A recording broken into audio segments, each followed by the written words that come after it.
time between eclipses can often feel like this liminal space in which we are floating.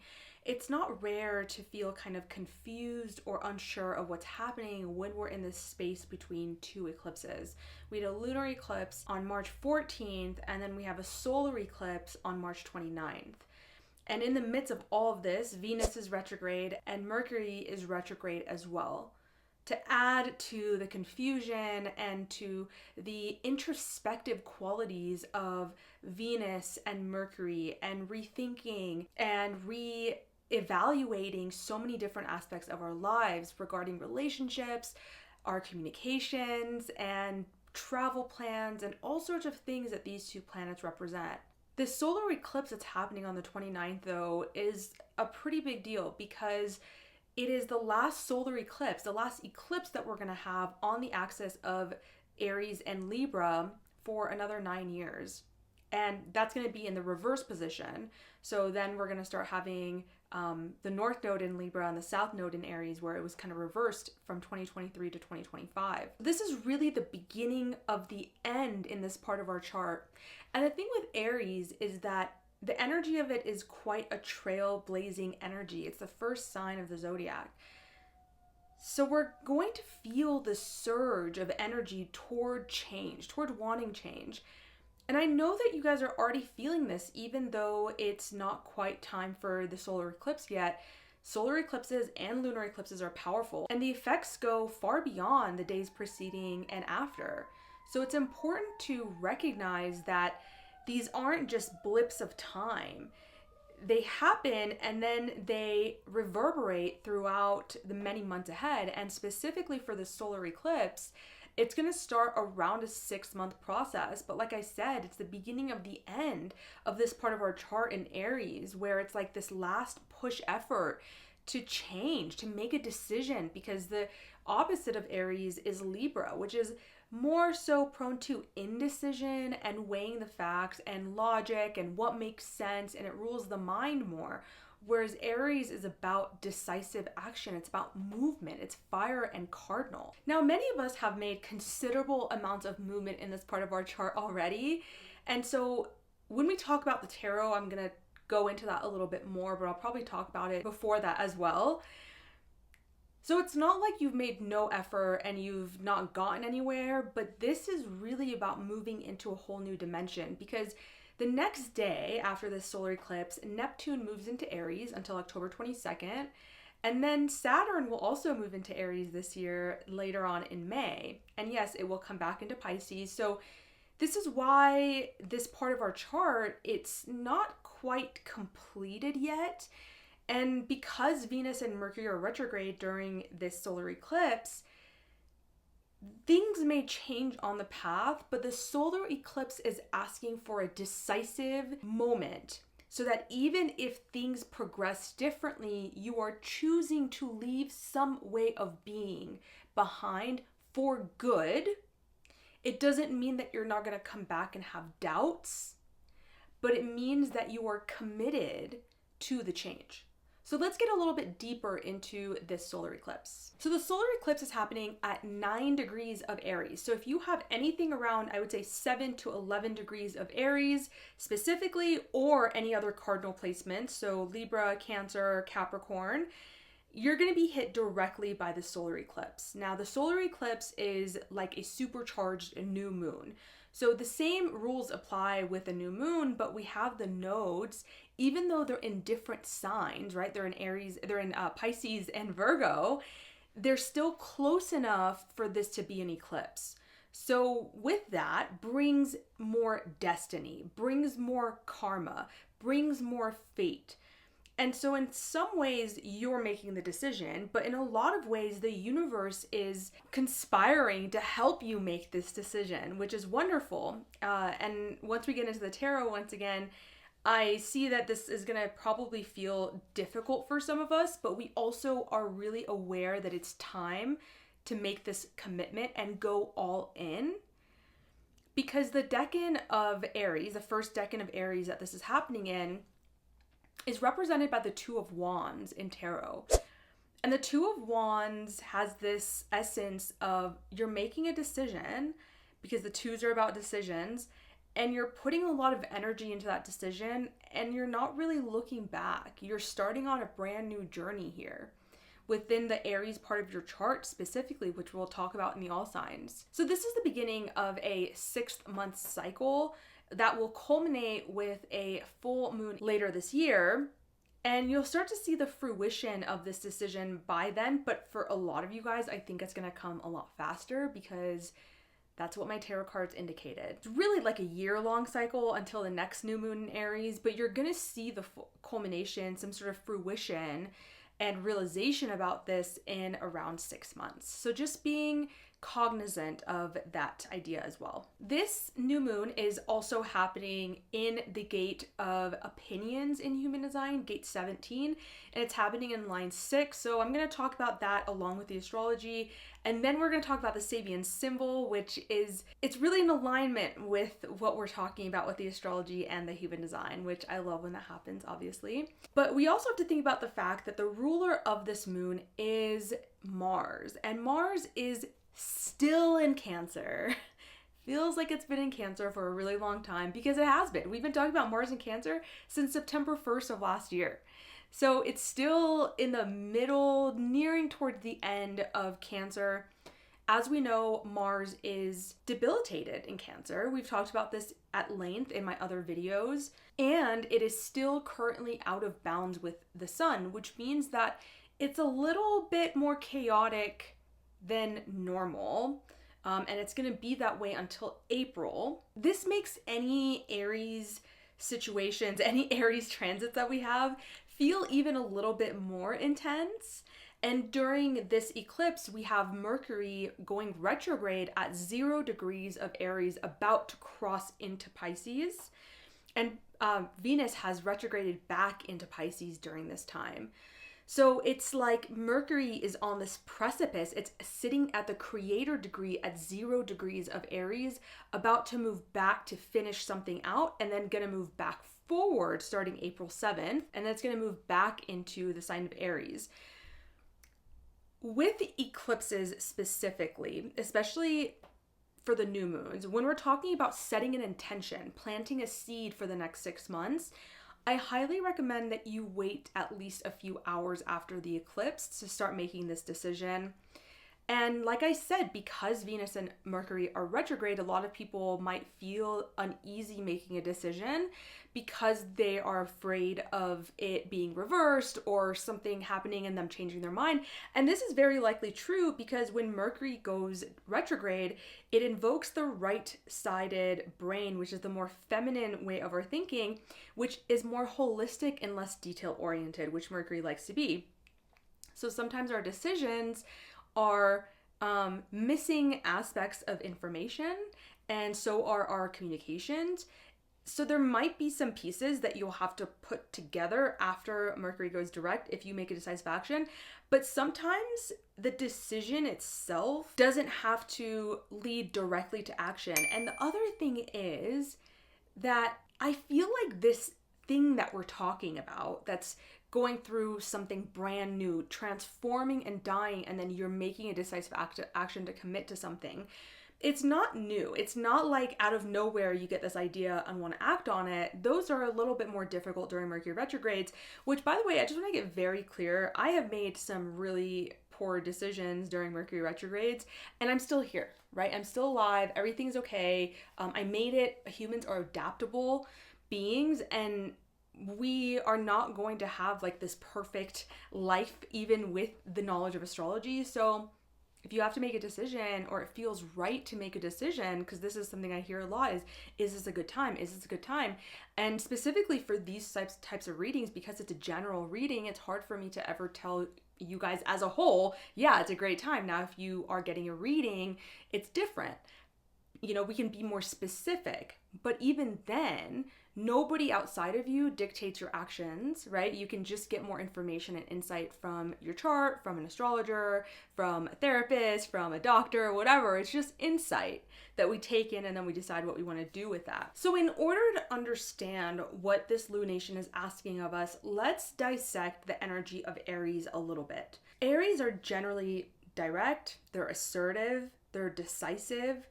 They can also be quite impatient, right? Because they are ruled by Mars, and Mars is like, yeah, let's go, let's do it, let's fight. This also makes them quite active and independent. Aries don't really like to be told what to do. And we have to think about, where does this come from, this stubbornness of doing what they want to do? Because oftentimes we talk about certain signs being stubborn, some more than others, like the fixed signs, but we're talking about a cardinal sign. So where does the stubbornness come through for Aries? Well, it comes through in the desire to not compromise, because their opposite, their shadow, is Libra, which is always taking in other people's input to make decisions. How is this going to affect this person? How is this going to affect this relationship? What is this person going to think of me? And Aries doesn't naturally rely on that as much. Rather, it's about the self. It's the first house. So it's about doing what it wants to do, rather than thinking how it's going to affect the other person immediately. And so Aries, of course, can become more integrated by taking that aspect of Libra into their being a little bit more, so that they're not seen as brash by other people or as stubborn. One of the things I love about Aries people and Aries placements is that they're never boring. And even when they're not, because not all Aries are in your face fiery people, but even if they're not like that, there is a constant injection of fresh, new energy when you're with them, even if it's kind of under this more calm demeanor, that keeps things really exciting. And the things that come with being Aries are, yeah, like I said, impatient, or they could be hot-headed, but they tend to kind of let it go as easily as it comes up. And if we think about their association to the Emperor card in the major arcana of tarot, well, the Emperor card is full of red, orange, yellow, which are all very fiery colors. And it kind of shows you this fiery aspect of Aries, and just validates that that's part of who they're meant to be in this lifetime. They're not meant to be cool, calm, and collected necessarily as an archetype of Aries. They're meant to come into the world and fight for what they believe is right and what they want to do, and to do it. And like I said, they could use some of that Libran quality of, you know, sometimes beauty trumps truth, and sometimes we have to be okay with allowing harmony and beauty to win rather than the fight for truth and to be right. Aries energy, just like a lot of fire in the chart, but especially because Aries is cardinal fire, it's so fiery, it can also bring up inflammation as well. So being aware of that as an Aries person, and also while we have a lot of Aries placements and transits in the sky, just watching out for inflammation is going to be helpful for us as well. Now let's talk a little bit about the human design aspect. In human design, this is happening in gate 17, line 6. This specific line is going to be very helpful for us actually, because this gate and line are called the Bodhisattva, because the gate 17 is about opinions. It's called the gate of opinions. It's about formulating thoughts and opinions. And then with the channel that it, or the gate that it connects to in the throat, gate 62, the gate of details, it can then express its opinions. And actually during this lunation, we do have this entire channel activated because Mars is in gate 62. This can look like people sharing their opinions. It can bring a lot of divisiveness into the world as well, because both of these are dealing with logic. I want to talk more so about gate 17. It sits in the ajna, which is similar to the third eye. And it rules actually the right eye, which equates to the left side of the brain, logic. The gate of opinions, gene key 17, goes from the shadow of opinion to the gift of farsightedness. This is really interesting to me because Mercury, the planet that rules decisions and our thoughts, is retrograde, and so therefore is accessing that right side of the brain, more intuitive, but yet we've got this activation of the logical side of our brain that makes opinions. Now, opinions are not bad to have. the purpose behind our opinions is really important. The programming partner to gate 17 is gate 18, and the gift of gate 18 is integrity. So our opinions being upheld by integrity is amazing. But what happens oftentimes with gate 17, not so much in line 6, but still, because we've got Mars connecting this, I want to touch on this, is there's two things that can happen. One is that the opinions, instead of going outward, go inward, and you become very, very self-critical. The reactive nature of this is being very opinionated and constantly speaking your opinion everywhere you go. When we think about the left side of the brain, the left side being about logic is about picking apart the whole into pieces. So the focus here becomes on the part, not the whole, because the whole is represented by the right side of the brain, which is represented by gate 11 in human design. I love talking about this because I have both of those gates in my human design body graph. I actually have both of the entire channels that go from 1156 and 1762. Gate 11 is the right side of the brain that sees things in archetypes. It's symbols, it's images, and it's the right side of the brain that is more fluid and receptive and holistic. But that's not what is indicated here. What's indicated here is gate 17. And so you can imagine if we are looking at, and we have this narrow scope of the part rather than the whole, we can have this kind of narrow-mindedness. We can have this kind of tunnel vision in seeing that our opinion is correct and other people's opinions around us are incorrect. And then with gate 62, we find the details and the facts to back up our opinion. And so now we believe we are right and the other person is wrong, and that is that. And we are not seeking the farsightedness that is given to us by the gift of gate 17, which is saying that, hey, maybe it's important for me to have opinions because I want to have integrity, but it doesn't mean that my opinions are therefore correct and other people's opinions therefore are wrong, but I can still stand up for my opinions. The reason why I said gate 16 or line 6 of gate 17 is really great for this is because line 6 brings a lot of inherent wisdom and makes it a more holistic opinion that we're having. There's so much I can say about these gates, but I think it's just important for us to realize that during this solar eclipse, the gate that it's happening in is the gate of opinions, and formulating these thoughts that we've had and then being able to actually express it into the world because we've got that connection to the throat, which is the center of manifestation and speaking. I want to read from the I Ching, just one line that they say about the hexagram 17, which in the I Ching is called following. It says, if a man wishes to rule, he must learn first to serve. This makes me think of Aries association to the Emperor card. And we often talk about how on the negative part of that card, there is a sense of being a dominating ruler instead of being a fair leader, which is the more higher essence of that card.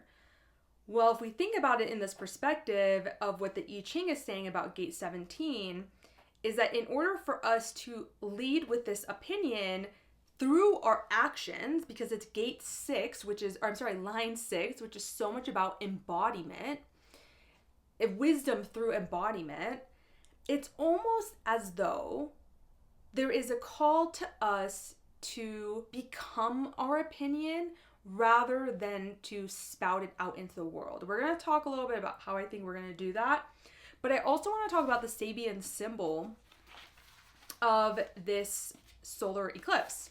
It's called a crystal gazer. The key word is acuteness.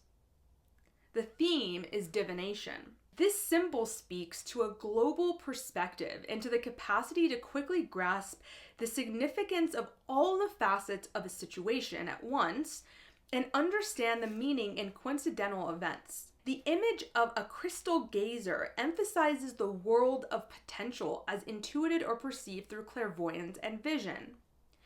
Implicit in this symbol is the concept of dual imagery or a mirroring effect, wherein man and his universe reflect each other and thereby create a means for predicting the future.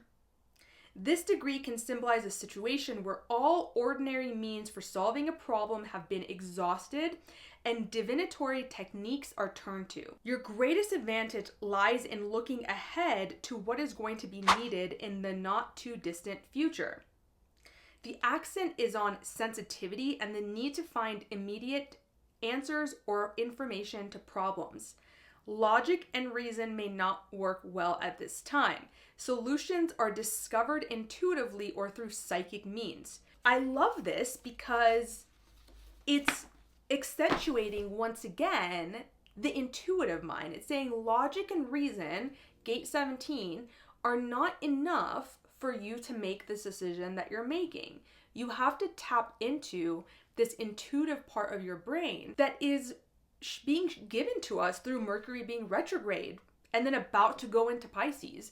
So it's like actually a really positive thing right now that Mercury is retrograde, because it's allowing us to see things in a different light and to reevaluate, review, and reassess problems that we've been having probably for about 2 years now in the Aries part of our chart, most likely, that we are wanting to take action toward now.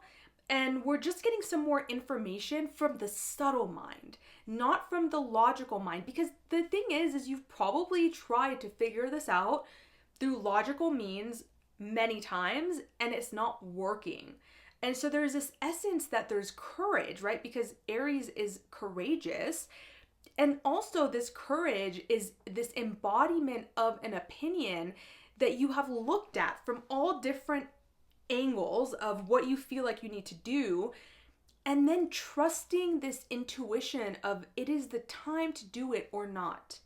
I feel like for a lot of you guys though, it's the time to move into something, and there's this sense of like we're not going back from this. If we talk about the tarot, the energy that I got for this solar eclipse was the Seven of Pentacles with the World, and then the advice that I got was Page of Cups and the Death card, and then the outcome is the Eight of Wands. So let's talk about what this means in my opinion. The Seven of Pentacles and the World. This is kind of alluding to what I was saying earlier about the fact that you've probably been working really hard, whether you want to or not, in the Aries part of your chart to accomplish something for 2 years probably, or up to 2 years, right? With the nodes there and the eclipses.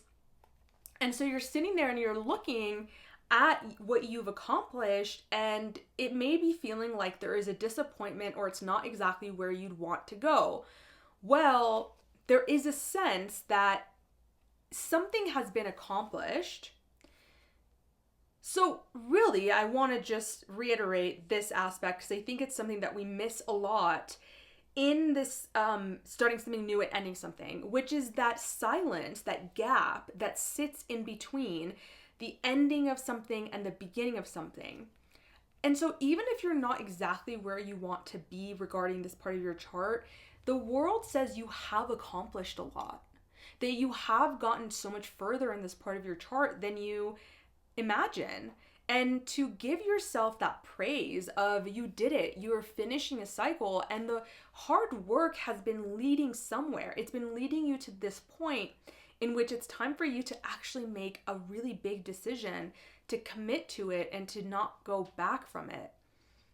Because we're going back and forth so much of this year over that Aries, Pisces, this liminal space between endings and beginnings, I think you're going to make this decision and then maybe doubt yourself at some points. But something deep within you has made a decision with this solar eclipse. And it's the doubts will maybe throw you off course a little bit, or have you in your head for a little bit. And what should I have done it?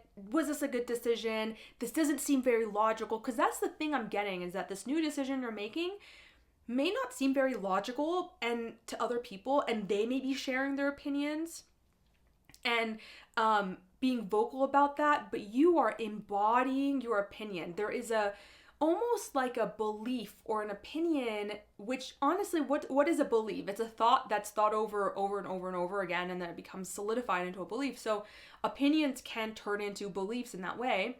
So you're embodying this opinion of yours regardless of what other people have to say about it and if it makes logical sense or not. Recognize that what is being asked of you now, the advice, is to end old emotional patterns that have kept you in a space where good enough was good enough.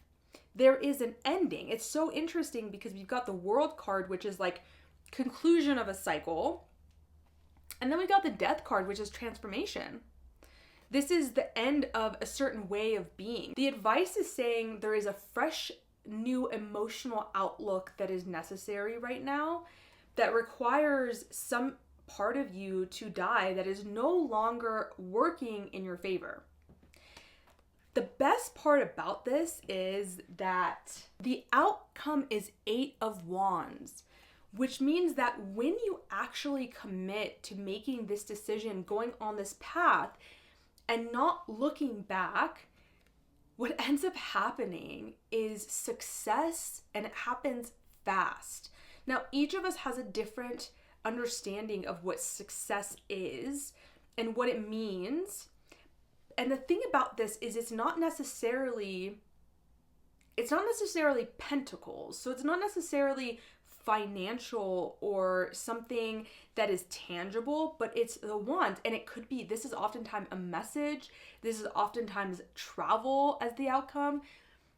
But for most of you guys, what it is a surge of energy. It's an enthusiasm that fills you when you make that decision that you've been lingering on back and saying that even if I doubt this, I know with something beyond my logical mind, deep within my soul, that there is a new beginning that is waiting for me that I have been walking towards, and now I'm running. And this surge of energy, it's like things start happening. The 8 of Wands is about opportunities coming to you. So yeah, maybe, when you first walk into a new part of your life, you're not going to immediately get the tangible rewards. Maybe you are. Some people do. And so for most of us though, it's almost like just the beginning and this energy. I mean, if we think about this time between eclipses and we're feeling confused and we may be feeling emotionally heavy and just kind of like in this liminal space, and then we get this surge of energy after we make this decision, even though we know that it's going to involve some sort of loss for us, that energy can take us a very long way. I want you to imagine a day where you're feeling really sad and really low, and then you get a text from your favorite person in the world, and you haven't heard from them in a long time or something, and it fills you up with energy, and all of a sudden you get out of this mood that you were in. This is the type of thing that can happen when you decide to commit to yourself. So when I think about bringing all of these aspects together, human design, astrology, and tarot, what are your values in life? We're all thinking about this right now, right? At the end of the day, Venus to me, yes, it's relationships, yes, it's finances, but it's really about what you value. So whatever you value, qualities that you value, we're reevaluating these things. And those values set up so much of our lives and how we want to live our lives. So with that going on, and then Mercury going retrograde, and us being able to access this more intuitive mind with the gate of opinions, showing us that, hey, you've looked at this situation from so many aspects already. I think you're ready to commit. So I'm excited to talk about that in the all signs, and I'll see you guys there.